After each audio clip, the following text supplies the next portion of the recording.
Photo எடுத்துக்கலாம்.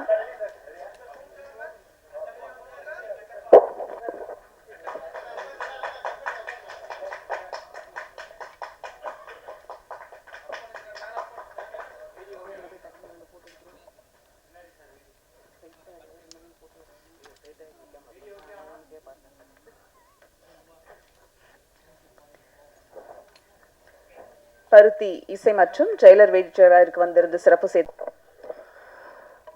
Press media நண்பர்களுக்கும் வணக்கம். ப்ரொடியூசர் கோதண்டன் சார், டைரக்டர் குரு சார், உதய சார், திருமலை சார் மற்றும் சோனியா அகர்வால் மேம். எனக்கு குரு சார் பல இடங்களில் தெரியும். ஏன்னா இதுக்கு முன்னாடி ஒரு 5-6 வருஷம் முன்னாடியே எனக்கு ஒரு கதை ஒன்று சொன்னார். ரொம்ப நல்ல இயக்குனர், நல்ல ரைட்டர், நல்ல கிரியேட்டர். ஆக்சுவலாக ரொம்ப நல்லா சொல்லுவார் கதையை. சார் சொன்ன மாதிரி அவர் இங்கே ஏன் இவ்வளோ நர்வஸாக நடித்தாருன்ற எனக்கும் தெரியல. நான் ரொம்ப நல்லா பேசுவார், ஃபோன்லலாம் பயங்கரமாக பேசுவார். நான் பிக் பாஸ் போகிறதுக்கு முன்னாடி கூட ஒரு கதை ஒன்று சொன்னார் என்கிட்ட. அது அமைதியாக உட்கார. அதாவது பஞ்சதந்திரத்தில் அந்த ஸ்ரீமான் வந்து ஒரு ஆக்சிடென்ட் பண்ணுவார், ஒரு வண்டி இடிப்பார், இடிச்சு இப்படி போய் நிற்பார். நான் இடிக்கவே இல்லை, அது மாதிரி தான் அவர். பட்டு நல்ல அவர் சார் சொன்ன மாதிரி நல்ல ஒரு இயக்குனர், நல்ல ஒரு நடிகர், ஒரு விஷயத்தை எடுத்து சொல்கிறதுக்கும் ஸ்கல்ப் பண்ணுறதுக்கும் நல்ல ஒரு இயக்குனர். இப்போ யாரும் கம்பேர் பண்ணல உண்மையால். இப்போ இருக்கிற லீடிங் ஒரு சில இயக்குனர்கள் இருக்காங்க, மாரி செல்வராஜ் சார், கார்த்திக் சுப்ராஜ் சார், இது மாதிரி நிறைய ஒரு டைரக்டரோட இடத்துல கூடிய சீக்கிரம் விரைவில் அந்த இடத்த பிடிக்கக்கூடிய அனைத்து தகுதியும் இருக்கிற நல்ல ஒரு இயக்குனர் தான் குரு சார். கண்டிப்பாக சில பேர் கதை ரொம்ப நல்லா அழகாக சொல்லுவாங்க, சில பேருக்கு எடுக்க வராது, சில பேருக்கு எடுக்க தெரியும், அது சொல்ல தெரியாது. சில பேர் இப்படி ஒரு விஷயங்கள் இருக்கும். இவர் அனைத்தும் எல்லா தகுதியும் இருக்கிற ஒரு நல்ல ஒரு இயக்குனர். சில சினிமாவில் லக்குன்னு ஒரு விஷயம் சொல்லுவாங்க. கண்டிப்பாக நம்ம என்ன உழைச்சாலும் அது கண்டிப்பாக நேரங்காலம் கொண்டு போய் தள்ளுன்னு ஒரு விஷயம் இருக்குது. அது வரைக்கும் நம்ம வெயிட் பண்ணி ஆகணும். அதுக்கான நேரம் கண்டிப்பாக உங்களுக்கு வந்திருக்கு நம்புகிறேன் சார். கண்டிப்பாக ஏன்னா சில படத்தோட டைட்டில் எல்லாத்துக்கும் அமையாது. பருத்தின் டைட்டில், அதில் அந்த லீட் ரோல் யாரை வச்சு உமன் சென்ட்ரிக்காக பண்ணுறோம், அந்த போஸ்டர் அடிக்கிற ஒரு விஷயம் இருக்குது. இன்றைக்கும் சோனியா மேமை பார்த்தாலும் எனக்கு நான் இப்போ தான் நேரில் பார்க்குறேன், அதே மாதிரி தான் இருக்காங்க, கொஞ்சம் மெச்சோர்டாக. அந்த 7Gயோட அந்த பாட்டு தான் கண்ணில் இன்னும் நிற்குது. அது ஆக்சுவலாக அது அழிக்க முடியாத ஒரு விஷயம். உண்மையாலே இந்த படம் வந்து இதில் சார்ந்த மியூசிக் டைரக்டர்ஸ் எல்லாருக்குமே ஒரு நல்ல ஒரு ப்ளஸ்ஸாக அமையணும். ப்ரொடியூசருக்கு போட்ட காசு கண்டிப்பாக வரும். நீ சின்ன படம் பெரிய படம் கண்டிப்பாக கிடையாது. அதை கொண்டு போய் சேர்க்குற ப்ரெஸ் அண்ட் மீடியா உங்ககிட்ட மட்டும்தான் இருக்குது. நீங்கள் இல்லாமல் நான் இல்லை, நீங்கள் இல்லாமல் யாருமே சத்தியமாக கிடையாது. ஸோ நீங்கள் சப்போர்ட் பண்ணுங்கள். வாய்ப்பளித்து நன்றி. அன்பேஷும் தேங்க்யூ. எல்லாருக்கும் காலை வணக்கம். இங்கே வந்திருக்கும் பத்திரிகை, மீடியா, யூடியூபர்ஸ், இன்ஃப்ளூயன்சர்ஸ் எல்லாருக்கும் வாழ்த்துக்கள், நன்றி, வணக்கம். மேடம், கதையின் நாயகனுடைய அப்பா இல்லை, நாயகியுடைய அப்பா. ஆமாம். ஸோ இந்த படம் பருத்தி, நம்ம சோனியா அகர்வால் மேடத்தை வந்து ரொம்ப அழகாக பார்த்துருப்போம் நிறைய படங்களில், அவங்கள எல்லாருக்கும் பிடிக்கும். பட் இந்த படத்தில் அவங்க வாழ்ந்துருக்காங்க. ஒரு வித்தியாசமான காட்டுக்குள்ளே ஒரு காஸ்டியூம்ஸ்லாம் பார்த்தீங்கன்னா சும்மா சாதாரணமாக கிராமத்தில் இருக்கிற மக்கள் மாதிரி. ஸோ ரொம்ப நல்லா பண்ணியிருக்காங்க, நன்றி மேம். அடுத்தபடியாக ப்ரொடியூசர்ஸ், இந்த படத்தோட நண்பர் கோதண்டா அவர்கள், மேடம் லட்சு கணேஷ் அவர்கள் இந்த படத்தை தயாரிப்பதற்கு மிகவும் ரொம்ப டைரக்டர் கஷ்டப்பட்டு அவங்கள ஓகே பண்ணி இந்த படம் எடுத்திருக்காரு. கண்டிப்பாக இந்த படம் ஜெயிக்கணும். அப்புறம் டைரக்டர் பார்த்தீங்கன்னா இப்போ பேசவே அவர் ரொம்ப சங்கடப்பட்டார். ஆமாம், அவங்க எந்திரிங்க. அவர் வந்து எங்கள் மச்சான், அவர் என்னை மாப்பிள்ளை தான் கூப்பிடுவார். பார்த்தீங்களா, இப்போ கை கட்டிக்கிறத பாருங்கள், அப்படி தான் நடிப்பார். ஆனால் உண்மையிலே திறமையான நடிகன்.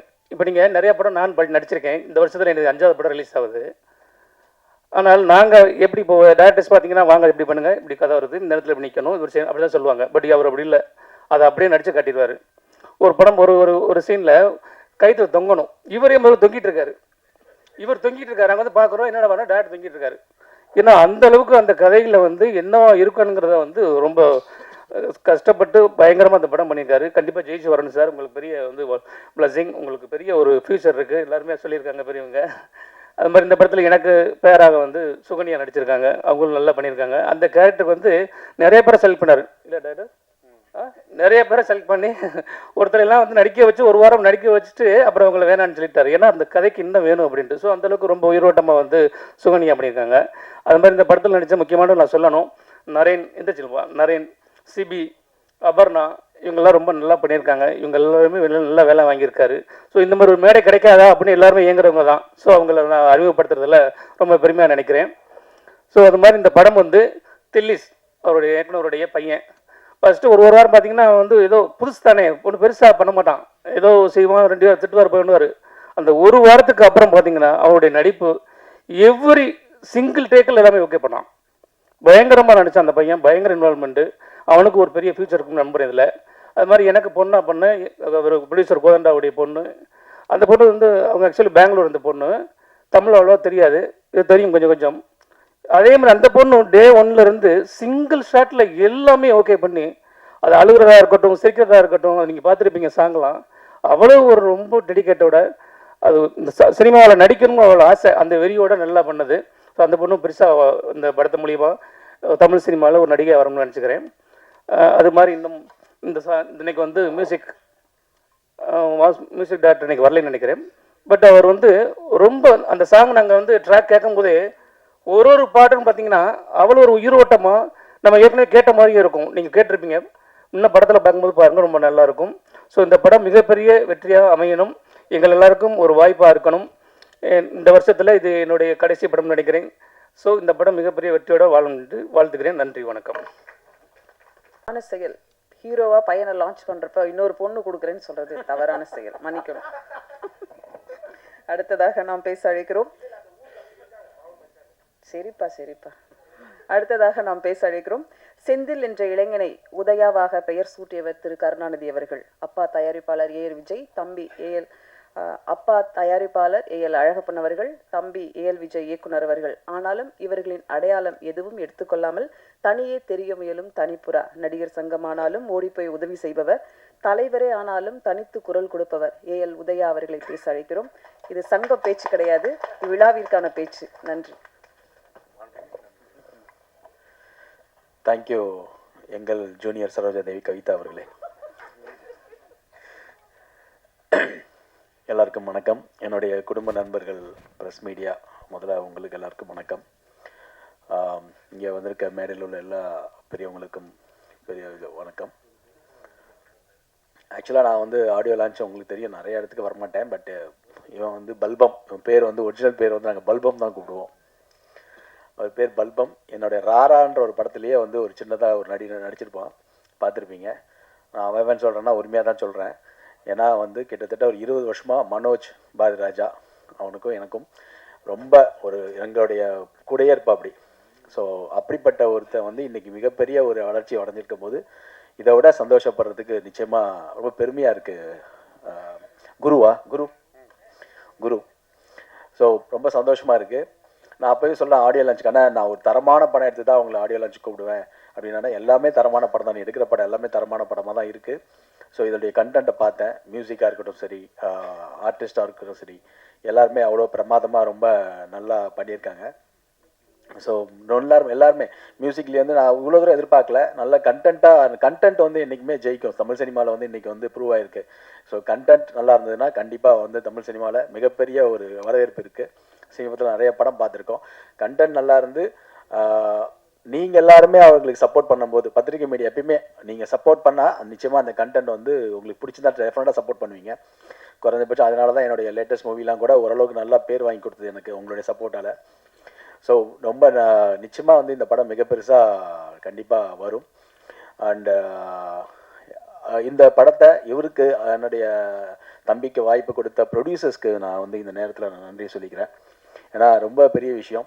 இன்றைக்கி வந்து ஒரு படத்தை வந்து ப்ரொடியூஸ் பண்ணுறன்றது வந்து சாதாரண விஷயம் கிடையாது.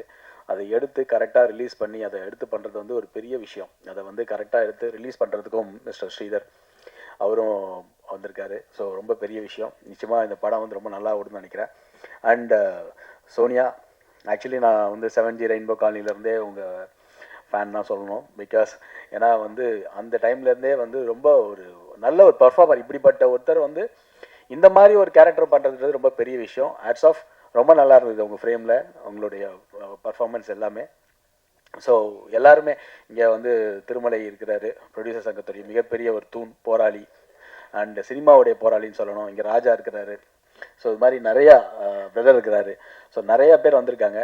இங்கே வந்து ப்ரொடியூசர் கவுன்சில்லாம் நம்ம வந்து பேசுகிற மாதிரிலாம் இல்லை. ஏன்னா ப்ரொடியூசர் கவுன்சில் ஆட்டோமேட்டிக்காக தானாக தான் எலெக்ஷன் எல்லாம் பேசிகிட்டு இருக்காங்க. ஸோ நிச்சயமாக வந்து ஒரு நல்ல ஒரு விஷயம் நடக்கும் தமிழ் சினிமாவுக்கு நான் நம்புகிறேன். ஏன்னா வந்து சினிமாவை தவிர வந்து எங்களுக்கு வேறு எதுவுமே தெரியாது. அதுதான் எங்களுடைய லைஃபு. ஸோ பல்பம், உன்னை பல்பனே நான் கூப்பிட்றேன், ஒரு பேர் பல்பம் தான். ஸோ நிச்சயமாக வந்து இந்த படம் வந்து உன்னை நீ இருட்டு வெளிச்சம்லாம் சொல்லாத, லைஃப்னால் வந்து இருட்டு வெளிச்சம்லாம் மாறி மாறி தான் வரும். ஸோ டெஃபினட்டாக வந்து அந்த ஒரு மாதிரி டெஃபினட்டாக உனக்கு இனிமேல் வெளிச்சம்தான், அதை பற்றி நீ கவலைவே பட தேவையில்லை. ஏன்னா ஒவ்வொரு நேரம் வரும், அந்த டைம் வரும்போது கரெக்டான ஒரு வெளிச்சம் வந்து உனக்கு டெஃபினட்டாக வருன்றது தான் என்னுடைய ஆசை. நிச்சயமாக இந்த படம் மிகப்பெரிய வெற்றி பெறணும், அது பத்திரிக்கை மீடியாவில் நான் நம்புகிறேன். அண்ட் பிரஜன், எங்கள் வீட்டில் உங்களுக்கு நிறைய ஃபேன்ஸ் இருக்காங்க. பிக் பாஸில் வந்து நல்ல ஜென்யூனாக இருந்தாருன்னு நிறைய பேர்கிட்ட கேள்விப்பட்டேன். ஸோ வாழ்த்துக்கள் உங்களுக்கு. இது மூலிமா உங்களுக்கு நிறைய படங்கள் வரணும்னு நானும் ப்ரே பண்ணுறேன். ஸோ இந்த டீமுக்கே என்னுடைய மொத்தமாக வாழ்த்துக்கள். ஸோ நன்றி, தேங்க்யூ. உதவியோம் என்ன சொல்கிறதுன்னு தெரியல. பத்திரிகை மீடியா நண்பர்கள் அனைவருக்கும் காலை வணக்கம். ஃபர்ஸ்ட் ஆஃப் ஆல் இங்கே வந்திருக்க எல்லாருக்குமே பருத்தி டீம் சார்பாக நன்றியை சொல்லிக்கிறோம். நானும் நண்பனும் வந்து ஆக்சுவலி நானும் டைரக்ஷன் டீம் தான். எனக்கு ரிலீஸு பிஸ்னஸ் எல்லாமே எனக்கு பிடிச்ச ஒரு ஹாபி. ஸோ நான் லாஸ்ட் டைம் வந்து ஒரு நொடி ரயில் வந்து கேரளா கர்நாடகா டிஸ்ட்ரிபியூட் பண்ணியிருந்தேன். தமிழ்நாடு நண்பனோட பயணத்தில் நானும் ஒரு ஆளாக இருக்கணுன்றதுக்காக தமிழ்நாடு வந்து தேட்டருக்கு ரிலீஸ் ஃபஸ்ட் டைம் இந்த படம் ரிலீஸ் வரும். அடுத்தடுத்து படங்கள் பண்ண போகிறோம் எங்களோட கம்பெனி சார்பாக. அதுவும் மெயினாக இந்த மாதிரியான லைவ் நல்ல படங்களுக்கான ஒரு படைப்பு எங்கே இருக்கோ அங்கெல்லாம் எஸ்ஜிஆர் ஃபிலிம் ஃபேக்ட்ரி கண்டிப்பாக ரிலீஸில் நாங்கள் இருப்போன்றதில் இந்த டைமில் சொல்லிக்கிறேன். நண்பனை பற்றி என்ன சொல்கிறதுன்னு தெரியல. அவங்க எல்லாரும் சொன்ன மாதிரி தான் ராத்திரி 2 மணிக்கு ஃபோன் பண்ணி ஒரு கதை சொல்லுவாப்புல. உண்மை, ராத்திரி 2 மணிக்கு ஃபோன் பண்ணுவாப்புல. நண்பா என்ன டைம் தெரியுமா அப்படின்னு கேட்பேன். தெரியும் நண்பா 2 மணி. சரி ஓகே, உங்கள் வீட்டில் யாரும் கேட்கலையா? கதவு லாக் பண்ணிட்டு நான் பார்க்க வந்துட்டேன் நண்பா. இவர் பார்க்கில் வந்துட்டு உட்காந்து தூக்கம் வரலன்னா கதை சொல்கிறதுக்கு நான் தூங்கிட்டு இருக்கால எழுப்பி கதை சொல்லுவார். அந்த மாதிரி ஒரு மனுஷன். அதுக்கப்புறம் எனக்கு இவருக்கும் நிறைய கான்வர்சேஷன் போயிட்டே இருக்கும், நிறைய ட்ராவல் பண்ணுவோம். எங்கள் வீட்டிலே வந்து கேட்பாங்க, நீ என்னதான் பண்ணுற, எங்களெல்லாம் மறந்துட்டு குரு கூடயே சுற்றிட்டு இருக்க. அவ்வளோ ட்ராவல் பண்ணியிருக்கோம் நானும் நண்பனும், நிறைய விஷயங்கள். நண்பன் கூடலாம் வந்து சில டைம் வெளியூர், இப்போ லாஸ்ட் டைம் கூட ஒரு லொக்கேஷன் பார்க்குறதுக்காக போயிருந்தோம். கிட்டத்தட்ட ஒரு 3 மாதம் அங்கே போய் ஸ்பெண்ட் பண்ணோம். போயிட்டு அங்கே இருக்கிற முன்ன பின்ன தெரியாத ஒரு ஊருக்குள்ளே போய் 2 நாள் பார்க்குறேன். டீ கடையில் பார்த்தா 4 பேர் வாங்க டைரக்டர் சார்ன்றாங்க, மாமா மச்சான் பழகிட்டார் எல்லாருக்கிட்டையும். ஆனால் இன்றைக்கி தான் அவர் இப்படி பேசுகிற ஸ்டேஜில் ஏன் இன்றைக்கி இவ்வளோ நர்வஸ் ஆனான்னு தெரில. எல்லாருக்கூடையும் ஜாலியாக கனெக்ட் ஆயிடுவார். 2வது விஷயம், இந்த படம் வந்து 25 எத்தனை படம் வந்தாலும் எவ்வளோ தடைகள் வந்தாலும் 25 ரிலீஸ் பண்ணணும்னு சொல்லி ப்ரொடியூசர் கோதண்டன் சார் ரொம்ப ஸ்ட்ராங்காக இருந்தார். அதே விஷயத்தில் நாங்களும் ஸ்ட்ராங்காக இருக்கோம். அதுக்கப்புறம் வந்து லட்சுகணேஷ் அக்கா, அந்த அக்கா ஃபோனில் தான் பேசியிருக்கோம். இன்றைக்கி தான் வந்தாங்க, நேரில் பார்த்தேன். சார் அவர் ஆஃபீஸ்க்கு நாங்கள் அடிக்கடி போவோம். ரொம்ப தங்கமான மனிதர். அதாவது ஒரு படம் வந்து ஒரு டைரக்டரும் ஒரு ப்ரொடியூசரும் சேரும்போது நல்லாயிருக்கும், ஒரு படம் ஆரம்பிக்கும் போது நல்லாயிருக்கும். ஆனால் அந்த படம் முடிஞ்சதுக்கப்புறம் பார்த்தீங்கன்னா ஏதோ ஒரு நெடல், ஒருத்தருக்கு ஏதோ ஒரு பிரச்சனை, சங்கடங்கள் இருக்கும். ஆனால் இப்போ வரைக்கும் இந்த படம் ஆரம்பிச்சதுலேருந்து இன்னைக்கு டேட் இப்போ வரைக்கும் சரி, அவங்க 2 பேரும் அவ்வளோ அன்னோனியும், அவருக்கு தெரியாமல் இவர் எதுவும் பண்ண மாட்டார். ஒவ்வொன்றும் அவ்வளோ பாண்டிங்கில் ஒரு ப்ரொடியூசரும் டைரக்டரும் இந்த அளவுக்கு கனெக்டிவிட்டியாக இருக்காங்க. இதை தாண்டி இந்த படம் ரிலீஸ் டேட் போடுற அன்னைக்கு குரு அடுத்த படம் ஆரம்பின்னு சொல்லி அன்னைக்கே வார்த்தை கொடுத்தாரு ப்ரொடியூசர். உண்மையிலே சார் ரொம்ப ரொம்ப நன்றி. ஏன்னா பல வெற்றி படிகளை வந்து இது மட்டுமே குருவோட லெவல் கிடையாது. இதை தாண்டி ஒன்று இருக்குது, அதை நான் நம்புகிறேன், ஒரு நண்பனாக நம்புகிறேன். கண்டிப்பாக வந்து இதை தாண்டி அடுத்த வருஷம் இன்னொரு படம் பெருசாக ஒன்று வச்சுருக்காரு. அந்த கதை நான் உண்மையிலே நான் மிரண்டுட்டேன். பிஆர்ஓ நிதிஷ் கூட தெரியும். அப்புறம் இன்னொன்று, நிதிஷை பற்றி பேசி ஆகணும். பிஆர்ஓ அப்படின்னா உங்களுக்கு தெரியும், எல்லாமே அரேஞ்ச்மெண்ட் பண்ணிடுவாங்கன்னு. இன்றைக்கி விடிய காலையில் நான் வந்து சரி ஓகே ஏரியா ஃபுல்லாக போஸ்ட் ஒட்டிகிட்டு இருந்தாங்க. சரி எல்லாமே போய் பார்த்துட்டு வருவோம் அப்படின்னு சொல்லிட்டு உடனே டைரக்டர் வரேன்ட்டாரு. பிஆர்ஓ என் கூட சேர்ந்து இன்னைக்கு வந்து போஸ்ட் ஓட்டினாப்ல. அதனால நிதிஷ் சார், ஏன்னா அது வந்து நான் இது பிஆர்ஓ நான் என் வேலை இதுதான் அப்படின்னு இல்லாமல் நட்புக்காக அவ்வளோ தூரம் இயங்கிட்டு இருக்காரு. ஸோ நிதிஷ்க்கு என்னுடைய வாழ்த்துக்கள் சொல்லிக்கிறேன். அப்புறம் வந்து சோனியா மேடம், நான் உங்களுடைய மிகப்பெரிய big fan ma'am. 7G rainbow colony வரும்போது நான் வந்து கிட்டத்தட்ட தேட்டர்லையும் படம் பார்த்துட்டு கிட்டத்தட்ட சிடி அத்தனை வாட்டி அப்போல்லாம் சிடி அவ்வளோ வாட்டி உங்கள் படம் கோவில் எல்லாமே நான் வந்து அவ்வளோ ஃபேன், உங்களுக்கு மிகப்பெரிய பிக் ஃபேன். இந்த படம் நான் ரிலீஸ்க்கான வரதுக்கான விஷயமும் உங்களோட ஒரு ஃபேனாக தான் இந்த படத்தை நான் எடுத்திருக்கேன் ma'am. Thank you so much ma'am. படம் பார்த்தேன், உண்மையிலே எக்ஸ்ட்ரானரி ஆக்டிங் மேடம், சூப்பராக பண்ணியிருக்காங்க. ரொம்ப நாளைக்கு அப்புறம் மேடத்தோடைய வேற ஒரு ஆங்கிளில் நீங்கள் இந்த படம் பார்ப்பீங்க. அப்புறம் வந்து ப்ரொடியூசரோட பொண்ணு நடிச்சிருக்காங்க வர்ஷா, அவங்க வந்து பயங்கரமாக வந்து லாஸ்ட்லாம் கிளைமேக்ஸ்க்கு முன்னாடி நீங்கள் கண்டிப்பாக நான் நெக்ஸ்ட் வீக்கில் ப்ரிவியூ பார்க்க தான் போகிறீங்க கூடிய சீக்கிரம். அந்த பாப்பா எக்ஸ்ட்ரானரி பண்ணியிருக்காங்க. அதை தாண்டி டைரக்டரோட பையன் திலீஷ் பிச்சுட்டான், கிளைமேக்ஸ்லாம் பிச்சுட்டான். எனக்கே கண்ணீர் வந்துருச்சு அந்த படம் பார்க்கும்போது. ஸோ எனக்கு ஒவ்வொரு விஷயமும் எவ்வரி ஃப்ரேம் ஒவ்வொன்றுமே நீங்கள் பேக்ட்ராப் ஆகட்டும், அந்த நேட்டிவிட்டி ஆகட்டும், ஒரு வீடு, அந்த வீட்டுக்குள்ள இருக்கிற திங்ஸ் அவ்வளோ லைவாக. இதில் உண்மையாக நிறைய விஷயம் சொல்ல போனால் எல்லா வேலையும் இவரே ஒரே ஆள் எடுத்து போட்டு பண்ணி அந்த ஊரே ஒரு செட்டப் ரெடி பண்ணி வச்சிருக்காரு. இப்போ அந்த ஊருக்கு போனால் மாமா மச்சான் ஒரு ஊரே நீ கொண்டாடிட்டு இருக்காங்க. அந்த அந்த பருத்தி படம் எடுத்த ஊர் தென்கனி கோட்டை. அந்த ஊர் எப்போ வரீங்க மாப்பிள்ளை, இவர் மாப்பிள்ளை மாதிரி பார்க்குறாங்க விட்டு, எனக்கு தெரிஞ்சு இன்னொரு பொண்ணு கூட கொடுத்துருவாங்கன்னு நினைக்கிறேன். அந்த அளவுக்கு இருக்காப்புல. அதனால நெக்ஸ்ட் படம் கண்டிப்பாக சொல்கிறேன், இந்த பருத்திக்கு அப்புறம் குரு பண்ணுற படம் மிகப்பெரிய சக்ஸஸாக நெக்ஸ்ட் இயர் பேசப்படுற ஒரு படமாக இருக்கும். அந்த அளவுக்கு அவருடைய எழுதுகோளும் அவருடைய வார்த்தைகளும் டைலாக் சென்ஸும் பயங்கரமான பிரில்லியன்ட். அவரோட பேனால அந்த வரிகளில் வந்து ரொம்ப ஸ்ட்ராங்காக இதுலேயுமே எழுதியிருக்காரு. நீங்கள் கண்டிப்பாக படம் பாருங்கள். இந்த படம் நான் ரிலீஸ்க்கு வரதுக்கான காரணம் ஒரே வார்த்தை தான், ஒரு நல்ல படைப்பு, கண்டிப்பாக அது மக்கள்கிட்ட போய் சேர்க்கணும். இந்த படம் இன்னும் 100 வருஷம் கடந்தும் இந்த படத்தோட பேரை சொல்கிற அளவுக்கு ஒரு நல்ல படைப்பு குரு கொடுத்துருக்காரு. கண்டிப்பாக அதை எடுத்துகிட்டு போய் நீங்கள் சேர்க்கணும். இந்த மாதிரி படங்கள் எந்த படம் இந்த மாதிரி வரும்போது எஸ்ஆர் ஃபிலிம் ஃபேக்ட்ரி கூட இருக்கும். அப்புறம் திருமலண்ணன் தம்பி ஒரே ஒரு வார்த்தை தான் நேற்று கேட்டேன், ஆடியோ வந்து திருமலண்ணன் தான் வாங்கியிருக்காரு. நேற்று கேட்டவுடனே ஒன்றுமே சொல்ல, தம்பி பண்ணிடலாம் விடு அப்படின்னாரு, ஒரே வார்த்தை. இந்த நேரத்தில் திருமலண்ணாவுக்கு நன்றி. அப்புறம் வந்து எல்லாருக்குமே ரொம்ப நன்றி. Thank you all. அனைவருக்கும் வணக்கம். தயாரிப்பாளர் மற்றும் இயக்குனர் அவர்களுக்கு வாழ்த்தும் நன்றியும். இந்த படம் எல்லாம் முடிஞ்சதுக்கப்புறம் தான் கடைசியாக தான் நான் இணைஞ்சேன். சார் கூப்பிட்டு ஒரு பெத்தா சாங் இருக்குது, அதில் ஒரு 4-5 வரி எழுதணும் அப்படின்னு கேட்டார். சரி ஓகே சார். கதைக்களம் வந்து சமூக சிக்கலில் சிக்கி தவிக்கிற சிறார்களை பற்றி தான், அந்த வலி, அந்த உணர்வு, அதை தாங்குற மாதிரி ஒரு பதிவு தான் அவர் பதிவு பண்ணியிருக்காரு. கண்டிப்பாக அது வந்து யாராவது சொல்லி தான் ஆகணும். அந்த பாலியத்தை கடக்கிறது ரொம்ப ரொம்ப கஷ்டமான விஷயம். முரணான சமூகம், அந்த பார்வை, கோணம் எல்லாம் எதுவுமே இன்னும் மாறலை. அதை இப்போது பதிவு பண்ணதுக்கு சார் அவர்களுக்கு நன்றி. அதுலேயும் நான் சின்ன ஒரு பங்களித்ததுக்கு அந்த டீமுக்கு ரொம்ப வாழ்த்தும் நன்றியும், ஊடக நண்பர்களுக்கும் நன்றி. குட் மார்னிங் எல்லாருக்கும். ரொம்ப தேங்க்ஸ் வந்திருக்கிறதுக்கு. Special thanks to my uncle, my aunty and இந்த ஆப்பர்ச்சுனிட்டி எனக்கு கொடுத்தேன் எங்கள் அப்பா. தென் ரிஷி அங்கிள், அபர்ணாக்கா எல்லாருமே ஒரு ஃப்ரெண்டாக ஒரு ஃபேமிலி மாதிரி தான் நாங்கள் பழகணும். எல்லாருமே ரொம்ப கேஷுவலாக தான் பழகுவாங்க என்கிட்ட. அப்புறம் அலெக்ஸ் அண்ணன், நான் அவ்வளோ மிஸ்டேக் பண்ணுவாங்க, எல்லாமே அலெக்ஸ் அண்ணன் தான் எனக்கு சரி பண்ணி கொடுப்பாரு. எல்லாத்துக்கும் ரொம்ப தேங்க்ஸ்ண்ணா. தேங்க்ஸ்ப்பா.